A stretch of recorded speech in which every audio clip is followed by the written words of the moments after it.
Hello guys, and welcome. Today we're going to be talking about the Shadow Monk and some variations on the build.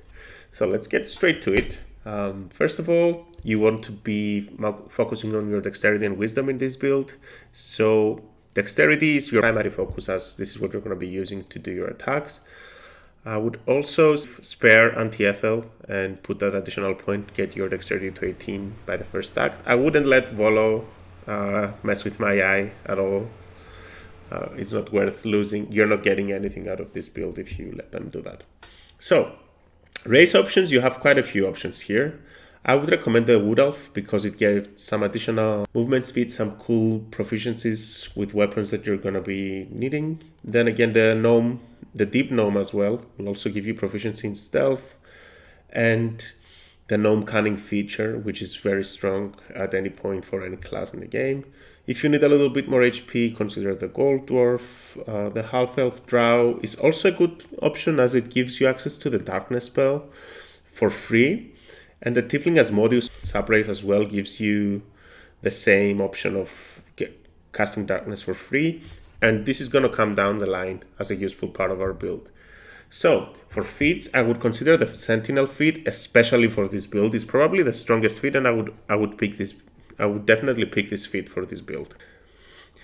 On your level 1, you're going to be going Monk. You're going to be getting an armor defense, so whenever you're not wearing armor, you get to add 10 plus your dexterity and wisdom modifier to your armor class. Then you're also going to be getting martial arts. Well, it enables you to use dexterity instead of strength whenever you're doing unarmed strikes. It also gives you a weapon die for the damage. And whenever you use an attack action, you can also use your bonus action to do an unarmed strike. So at level 2, you get access to your key abilities. And you get access to the most famous monk ability, Flurry of Blows, which you're going to be using a lot. You also get access to Patient Defense, which again, as I mentioned in my other monk video, it might not be available in the game as Astarion doesn't really like the dodge action that much. Then we have Step of the Wind, where you can spend 1 ki point to take the disengage or dash action as a bonus action in your turn. And your jump distance is double for the turn.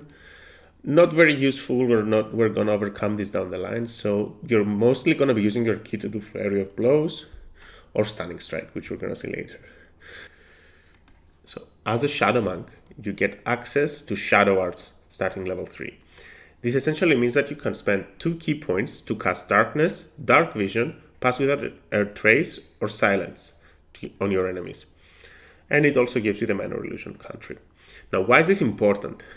Silence and Darkness is probably what you're going to be using. Dark Vision, you don't need it. Other races that we were talking about, all of them have Dark Vision.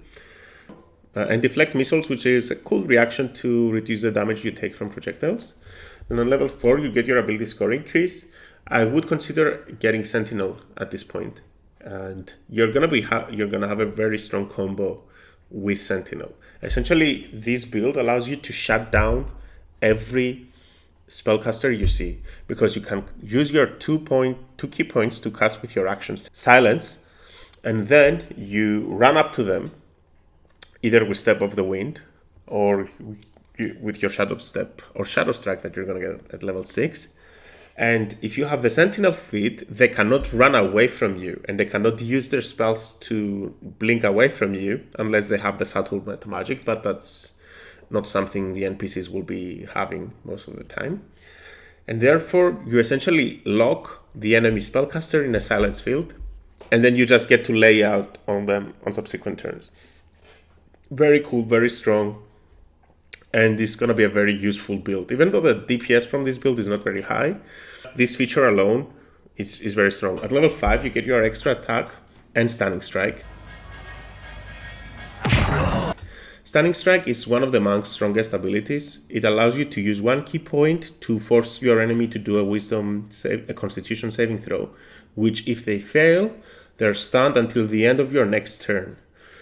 So essentially, you're going to be getting advantage on all your attacks, and they cannot do anything. So you could be using Stunning Strike to stun the entire enemy party in 1 turn, and then lay at them with the rest of your team. Then Shadow Step is one of the coolest abilities of the monk. you can only teleport to areas of dim light or darkness, which works really well if you have the darkness spell, or because you can just teleport into it, and essentially it becomes Misty Step that has a longer range. And then you have advantage on the next melee attack you do before the end of the turn. So it's a very unique way of fighting. Then additionally on level 7 and 8, we're going to be abusing the Shadow Step feat. So we're going to be getting a level in Fiend Warlock. I believe it's the best one out of the other options, as it gives you something on level 1 from the abilities. It gives you some temporary HP, where the other Warlock classes don't really give you much. And then for Eldritch Invocations, you really care about Devil's Sight. Maybe, and I would probably pick Utility for the rest, or maybe Fiendish Vigor to get that additional temporary HP. So right now, when you get Devil's Sight, you're gonna be able to see in Magical Darkness. So whenever you do the Asmodeus Tiefling or with your key points Darkness, and then you're gonna be able to Shadow Step inside it and start attacking the enemy with advantage, while they're gonna be attacking you with disadvantage. Delete. So at level 9, you can start to play about. So you could just get a level in Monk again and get the evasion, as it's also gonna give you an additional key point. Otherwise, you could go for a multi-class in Rogue or Ranger. So if you go Ranger, I would recommend going for Gloomstalker, as it's gonna give you that additional action on the first turn of combat, which is going to be very useful if you're going to be casting Darkness and doing a lot of things. Alternatively, you could go for Rogue. A Thief Rogue, I would say, is more ideal than the Ranger, if I do say so myself, because the Rogue will give you the second bonus action, which you can use to do a second Flurry of Blows. This is not confirmed though, 100%. For release. So if that's not the case, I'll probably make a new video about how to play Shadow Monk. However, the Thief multiclass giving you a second bonus action is essentially 2 more attacks, because Flurry of Blows, for 1 key point, you get 2 more attacks. If you have enough level of monks, you can do that consistently for 3 or 4 turns, and it's very good. So those are the 2 options. Additionally, Rogue will give you some expertise and the cunning action as a bonus action, which essentially allows you to disengage or dash as a bonus action. The Rogues also get Sneak Attack, so that's a little bit boost on your damage on one of your attacks. And then on level 12, I would either take Monk again for evasion, or the 4th level of Rogue to get that ability score increase, which you could use to max out your dexterity or increase your wisdom, make it more likely that you're going to be able to stun your enemies. Or just get the tough feat if you feel like you're not able to get tank enough damage and you keep getting caught out of position by the enemy. Let me know if you actually if you appreciate going into the math of these classes. I've already done math on the Open Palm video about how much attack you're going to be able to do as a monk. So I'll link that video. Okay guys, so just a quick calculation just to show the math a little bit here. You're going to be getting 4 attacks every turn as part of your action, and 4 attacks as part of your bonus action. We're assuming that you're hasted and that the enemy is held. So all your attacks are going to be crits. So with this build, you're going to be doing 35 on your first attack. Then you're going to be doing 3 times 30, 3 times 14 from your other weapon attacks, assuming that all your attacks hit. And then you're going to be doing 4 unarmed strikes.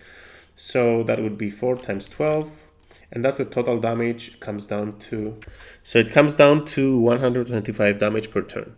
It's not a lot of damage. It's enough to take out Spellcaster,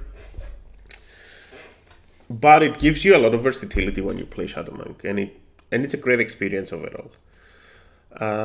If you want to increase the damage, just getting a d6 weapon will give you 8d6 more damage per turn, etc, etc. That's the build, guys. Let me know what you think in the comments. Thank you for watching. If you enjoy the content, please consider subscribing. I'm going to be creating a lot more Baldur's Gate 3 content. I've taken 2 weeks off from work just to play the game and have some fun. So I'm looking forward to the next 2 weeks, guys. See you around.